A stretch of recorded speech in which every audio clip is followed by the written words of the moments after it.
स्वागत है आपका जीसीसी कोचिंग क्लासेस में।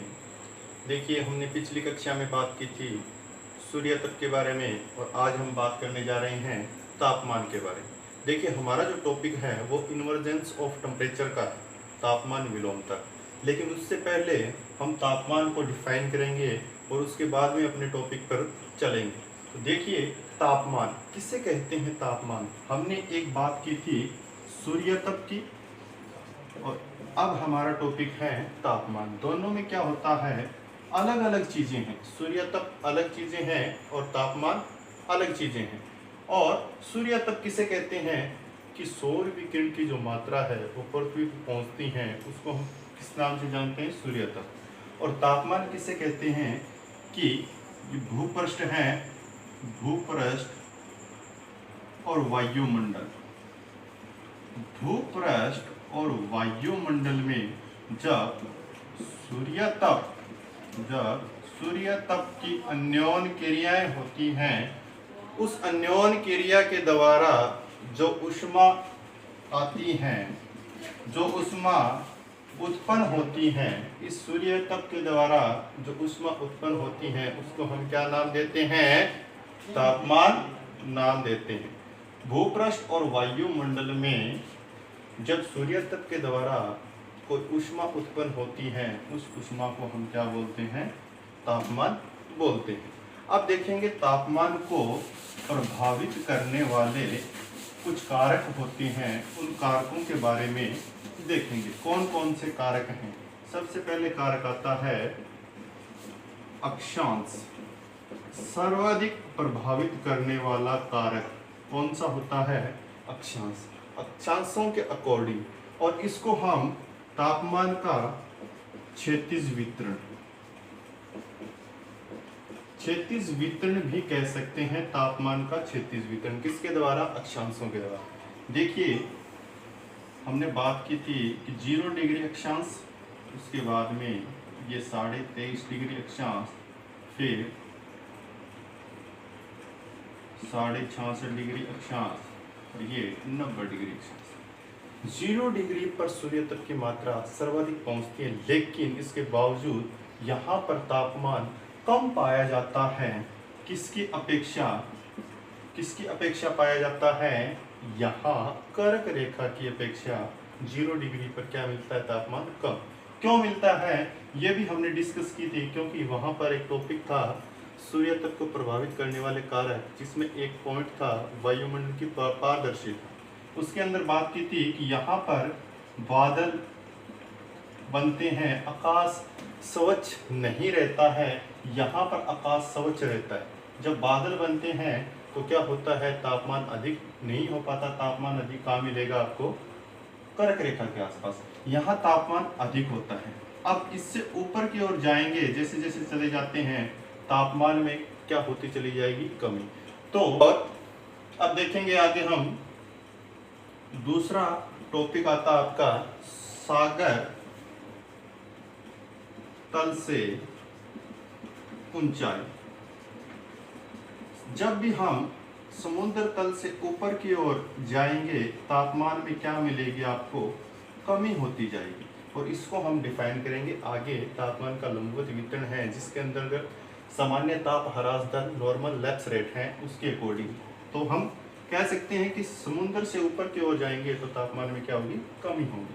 तीसरा टॉपिक अपना आता है समुद्र से दूरी, जिसको हम कहते हैं महाद्वीपीयता की अवधारणा। समुद्र से दूरी, ये देखिए दक्षिणी भारत है, ये आपका जलीय भाग है अरब सागर का, और ये तटीय क्षेत्र है। जब ये जो जलीय क्षेत्र है और ये स्थलीय क्षेत्र है, यहाँ का तापमान सामान्य बना रहता है, क्योंकि यहाँ का भाग जलीय है और यहाँ स्थलीय है। तो न तो ज़्यादा ठंडा होता है, न ज़्यादा गर्म होता है। लेकिन मैं बात करूँगा उत्तर की ओर, तो इसके चारों ओर का भाग क्या है? स्थलीय है। तो यहाँ तापमान क्या मिलेगा? अधिक। तो जैसे जैसे समुद्र से दूर होते चले जाएंगे, तापमान में क्या होगी? परिवर्तन दिखाई देगा। उसके बाद में चौथा आपका आता है, इसी को आगे विस्तारित किया गया है, स्थल तथा जल का स्वभाव, जल तथा जल का स्वभाव।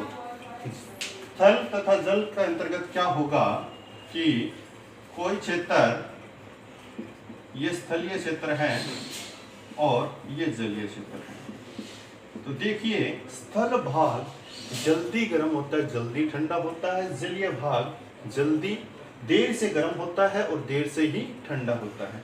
ये क्या होगा, जल्दी प्रक्रिया में आएगा और ये क्या आएगा, देर से प्रक्रिया में आएगा। क्यों आता है, देखिए कि यहाँ पर सूर्य तत्व की मात्रा आई तो यहाँ पर जो ऊष्मा होगी वो एक जगह क्या हो जाएगी, एकत्रित हो जाएगी। लेकिन जब जलीय क्षेत्रों में यहाँ पर ऊष्मा आती है तो यहाँ ऊष्मा का क्या हो जाता है, स्थानांतरण हो जाता है। तो वो भाग जल्दी गर्म नहीं हो पाता है, देर से गर्म होता है। इसके अलावा भी कुछ और कंसेप्ट है, जैसे सूर्य तप की जो मात्रा है, जो तापमान है, वो स्थल भाग पर कितना इफेक्ट करता है, 3 फीट कह सकते हो आप या 1 मीटर की बात कर सकते हो। लेकिन यहाँ जल के अंतर्गत क्या रहेगी, अधिकतम 20 मीटर तक ये सूर्य तक की जो सौर विकिरणें हैं ये पहुंच सकती हैं। तो कई बार प्रश्न ये आ जाता है कि जलीय भागों में जो प्रकाशित मंडल होता है उसकी दूरी कितनी होती है, तो इसी को हम क्या बोलेंगे, प्रकाशित मंडल। ये होता है प्रकाशित मंडल, क्योंकि 20 मीटर तक सूर्य की जो किरणें हैं वो जल में प्रवेश कर जाती है। इसके बाद में चौथा जो कारक है जो तापमान को प्रभावित करता है वो आता है आपका, पांचवा, धरातल का गुण। कि किस प्रकार का धरातल है, हो सकता है वो पठारी क्षेत्र हो सकता है वो पर्वतीय क्षेत्र हो सकता है वो मैदानी क्षेत्र हो। तो अलग अलग क्षेत्रों में अलग अलग तापमान पाया जाता है। जैसे आप पर्वतों पर ऊपर की ओर जाएंगे, यहाँ पर तापमान की क्या होती चली जाएगी, कमी। वहीं मैदानी क्षेत्रों में तापमान क्या बना रहता है, अधिक बना रहता है। उसके बाद में ढाल का स्वभाव। ढाल का स्वभाव कैसा होगा, जैसे जैसे ढाल होगा इसी प्रकार से आप समझ सकते हो कि ये जो ढाल है ये खड़ा ढाल है, ये सामान्य ढाल है जिसको आप बोल सकते हो न ज़्यादा सामान्य है न ज़्यादा खड़ा ढाल है, और ये बिल्कुल मंद ढाल है, चौरस ढाल है, सीधा ढाल है बिल्कुल। तो इन ढाल के अनुसार भी तापमान क्या होता है, परिवर्तित होता है। आगे हम बात करेंगे ढाल के अकॉर्डिंग एक चीज और भी देख सकते हो आप, जैसे हिमालय क्षेत्रों में हिमालय का जो दक्षिणी ढाल है वो क्या करता है, अधिक तापमान ग्रहण करता है, जबकि उत्तरी जो ढाल है वो तापमान क्या करता है, कम ग्रहण करता है। क्योंकि इसकी सूर्य की जो किरण है वो क्या मिलेगी, दक्षिणी ढाल पर अधिक मिलेगी, उत्तरी ढाल क्या होता है, छिपा होता है, जिसके कारण ये भाग क्या होता है, अधिक ऊष्मा प्राप्त करता है। यहाँ पर तापमान क्या मिलेगा आपको, अधिक मिलेगा। अगला एक कारक हो रहता है प्रचलित पवने। प्रचलित पवने जिसको भूमंडलीय पवने भी कहते हैं, सनातनी पवनी कहते हैं, जिससे हम बात करेंगे आगे। हम हमारा जो टॉपिक है पवन संचरण, उसके अंतर्गत बात करेंगे। देखो 3 प्रचलित पवने हैं, व्यापारिक, पछुआ और ध्रुवीय। और ये ध्रुवीय पवने जब चलेगी जिन क्षेत्रों में, तो वहां पर तापमान क्या कर देगी, कम कर देगी, ऊपर से नीचे के क्रम में इस प्रकार चलती है। और पछुआ पवने ऐसे चलेगी तो यहाँ पर अधिक तापमान होता है, ये अधिक तापमान ट्रांसफर होता है यहाँ पर, तो यहाँ पर तापमान क्या हो जाएगा, अधिक हो जाएगा, और दाब कैसा हो जाएगा, कम हो जाएगा। इसको हम आगे डिफाइन करेंगे। ये चलती है उपध्रुवीय क्षेत्रों की ओर, वहां पर तापमान क्या हो जाता है, अधिक, और दाब कैसा हो जाता है, कम हो जाता है। तो ये प्रचलित पवने भी तापमान को क्या करती है, प्रभावित करती है। इसके अलावा सागरीय धाराएं, महासागरों के अंतर्गत जो धाराएं चलती हैं उसके 2 प्रकार हैं, 2 स्वभाव हैं, या तो वो गर्म होती हैं या वो ठंडी होती है। और जिन क्षेत्रों में चलती है, जिन तटीय क्षेत्रों में चलती है, वहाँ का तापमान उसी धारा के अकॉर्डिंग बना रहता है। उसके बाद में देखिए अक्षांशों की बात कर ली हमने, उसके बाद में समुद्र तल से दूरी, समुद्र से दूरी, समुद्र तल से ऊंचाई, स्थल व जल का स्वभाव, धरातल के गुण, ढाल का स्वभाव, प्रचलित पवने, सागरीय धाराएं। लेकिन एक चीज याद रखना, इन अक्षांशों के अंतर्गत हमने बात किया था कि अयनवर्तीय जो क्षेत्र होते हैं करक और मकर, करक और मकर वाले क्षेत्रों को हम क्या बोलते हैं? अयनवर्तीय क्षेत्र बोलते हैं। यहां पर तापमान अधिक होता है, लेकिन एक सामान्य सी कैलकुलेशन निकाली हुई है कि जो 20 डिग्री उत्तरी अक्षांश हैं, यहाँ पर तापमान अधिकतम पाया जाता है और इसी के कारण इस 20 डिग्री उत्तरी अक्षांश को कहा जाता है तापीय विषुवत रेखा। तापीय विषुवत रेखा की बात जब भी की जाती है तो क्या नाम आता है? 20 डिग्री उत्तरी अक्षांश। विषुवत रेखा, क्योंकि यहाँ पर अधिकतम तापमान होना चाहिए लेकिन होता नहीं है, इसलिए विषुवत रेखा नाम दिया गया। और ये तापमान अधिक दर्शाती है तो तापीय लिखा होगा, तापीय विषुवत रेखा 20 डिग्री उत्तरी अक्षांश की बात करेंगे। अब देखिए, तापमान का क्षैतिज वितरण भी आ गया, इसके प्रभावित करने वाले कारक भी आ गए, इसको परिभाषित भी कर दिया है। अब इसका एक वितरण और आता है, तापमान का लंबवत वितरण। तापमान का लंबवत वितरण, ये बड़ा इंपॉर्टेंट है। और इसी के अंतर्गत कौन सा आपका जो एक सागर तल से ऊंचाई, ये टॉपिक रह गया था, प्रभावित करने वाले कारकों, इसी के अंतर्गत समाहित है। देखिए, लंबवत वितरण के अंतर्गत क्या होता है? एक चीज होती है सामान्य ताप ह्रास दर, नॉर्मल लैप्स रेट। क्या होता है? वायुमंडल में क्या होता है, धरातल से आप वायुमंडल के अंतर्गत ऊपर की ओर जाओगे, ये धरातल है, और यहां से आप वायुमंडल में ऊपर की ओर जाते हो तो तापमान में क्या होगी? ताप में क्या होगी? हमेशा कमी होगी, और उसकी एक पर्टिकुलर दर है। तो हम ये देखेंगे, ये तो तापमान की कमी है, ये कमी क्यों होती है, कैसे होती है? देखिए, समझिए, ये धरातल है, यहाँ पर ऊष्मा उत्पन्न हुई, धरातल के निचले भागों में ज्यादा, ये वायुमंडल के निचले भागों में जो धरातल के आसपास है, यहाँ पर ऊष्मा अधिक होती है। ये ऊष्मा ट्रांसफर होगी ऊपर। अब किसके माध्यम से होगी? हमने बात की थी कि नीचे से ऊपर के क्रम में कौन सी चीज ऊष्मा ट्रांसफर करती है? संवहन। याद होगा आपको, तरल व गैसीय पदार्थों में कौन सी चीज कार्य करती है? संवहन। तो ये ऊष्मा जैसे ऊपर पहुंचेगी तो ये जो निचली परत में अधिक ऊष्मा है, ये ट्रांसफर होगी। ये कितनी होगी? आधी होगी। मतलब यहाँ पर 100% ऊष्मा थी, यहाँ पर कितनी ट्रांसफर हो गई? 50। फिर यहाँ से ऊपर ट्रांसफर होगी, कितनी हो जाएगी? 25, और फिर ऊपर 12.5। तो इस प्रकार से धीरे धीरे क्या होगा? ऊष्मा कम होती चलाई जाएगी, तो तापमान भी क्या होता चला जाएगा? कम होता चला जाएगा। तो इसी के अकॉर्डिंग आप कह सकते हो कि धरातल से ऊपर वायुमंडल की ओर जाने पर तापमान में क्या होगी? कमी होगी। और उसकी एक पर्टिकुलर दर बताई गई है कि एक सामान्य सी दर ये है कि 165 मीटर ऊपर जाने पर 1 डिग्री टेम्परेचर क्या हो जाता है? कम हो जाता है। वही मैं बात करूं 1000 मीटर, जिसको 1 किलोमीटर कहा जाता है, ऊपर जाने पर -6.5 डिग्री सेल्सियस तापमान क्या हो जाएगा?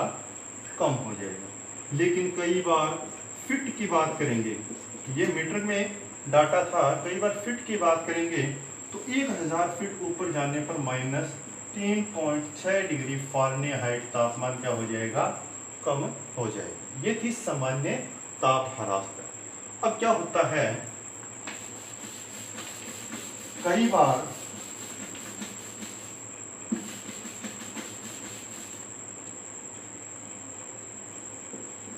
देखिए, ये लिख रहे हैं हम रुद्धोष्म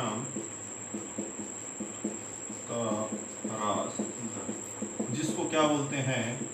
adiabatic normal, adiabatic lapse rate बोलते हैं। ये क्या होती है? सामान्य ताप ह्रास दर की बात कर ली, लेकिन कई बार क्या होता है कि वायु या कोई वस्तु न तो बाहरी चीज से ऊष्मा प्राप्त करती है और न ही ऊष्मा देती है, लेकिन फिर भी उस चीज का तापमान क्या हो जाता है? बदल जाता है। देखिए, ये वायु है, इस वायु का तापमान कितना है 15 डिग्री सेल्सियस। इस क्षेत्र में फैली है, यहाँ वायु का तापमान 15 डिग्री सेल्सियस। लेकिन ये वायु जैसे ही फैल गई इतने बड़े क्षेत्र में चले गई है, तो ये जो ऊष्मा है ये भी क्या होगी, फैलेगी। तो इस पूरे क्षेत्र का तापमान कितना हो गया 10 डिग्री। ये सामान्य चीज थी और इसके अंतर्गत वायु का क्या हो गया, प्रसरण, फैलाव हो गया। तो कितनी हो गई, तापमान 10 डिग्री। लेकिन कई बार क्या हो जाता है, ये वायु कंजस्ट हो जाती है, संपीड़ित हो जाती है, कंप्रेस्ड हो जाती है, जिसके कारण दब जाएगी, छोटी हो जाएगी। छोटी होने के कारण इसका तापमान क्या हो जाएगा, बढ़ जाएगा। तो प्रसरण के कारण तापमान क्या हुआ, कम हुआ, और संपीड़न के कारण क्या हुआ, तापमान बढ़ जाता है। और ये चीज ऐसी है कि न तो ऊष्मा लेती है न देती है, लेकिन फिर भी ताप क्या हो जाता है, परिवर्तित हो जाता है। किसके कारण होता है, वायु के प्रसरण और वायु के संपीड़न के कारण अगर तापमान में परिवर्तन होता है तो उसको हम क्या बोलते हैं, रुद्धोष्म ताप ह्रास दर। दो प्रकार की होती है, एक शुष्क एडियाबैटिक और एक होती है आर्द्र एडियाबैटिक। अब देखिए शुष्क में क्या होता है, 1000 मीटर ऊपर जाएंगे तो 10 डिग्री सेल्सियस तापमान क्या होगा, कम होगा। जब 1000 मीटर ऊपर जाने पर -10 डिग्री सेल्सियस तापमान कम होता है तो वो क्या चीज है, वो सामान्य नहीं है, वो क्या है, शुष्क रुद्धोष्म ताप ह्रास दर। अगर फीट की बात करेंगे,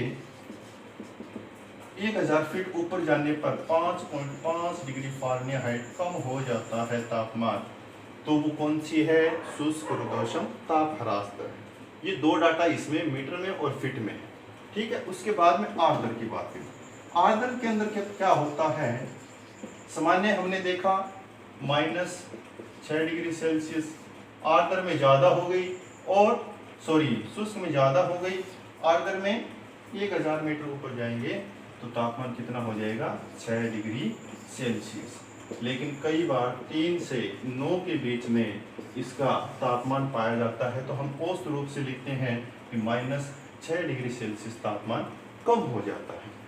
फीट की बात करेंगे, 1000 फीट ऊपर जाने पर 3 डिग्री फ़ारेनहाइट तापमान क्या हो जाता है, कम हो जाता है। तो हमारे पास में 6 चीजें हैं कि 1000 मीटर ऊपर जाने पर -6 डिग्री सेल्सियस, और 1000 फीट ऊपर जाने पर -3.6 डिग्री फ़ारेनहाइट। ये तो थी सामान्य, ये है आपकी शुष्क और ये है आपकी आर्द्र। इन तीनों के अंतर्गत मीटर और फीट के अंतर्गत आपको टेम्परेचर बताया गया। और आगे अगर मीटर की बात करेंगे तो तापमान किस में आएगा, सेल्सियस में। फीट की बात करेंगे तो तापमान किस में आएगा, फ़ारेनहाइट में। ये चीज़ याद रखनी है। तो ये थी हमारी तापमान के अकॉर्डिंग सामान्य जानकारी। अब हमारा टॉपिक शुरू होता है टेम्परेचर, जिसको हम बोलते हैं इन्वर्जेंस ऑफ टेम्परेचर, तापमान विलोमता। ये हम अगली कक्षा में इसका अध्ययन करेंगे। धन्यवाद। वीडियो अच्छा लगा हो तो सब्सक्राइब करें, लाइक करें, शेयर करें और मुझे कमेंट बॉक्स में बताएं। अगर कोई दिक्कत है तो जय हिंद, जय भारत।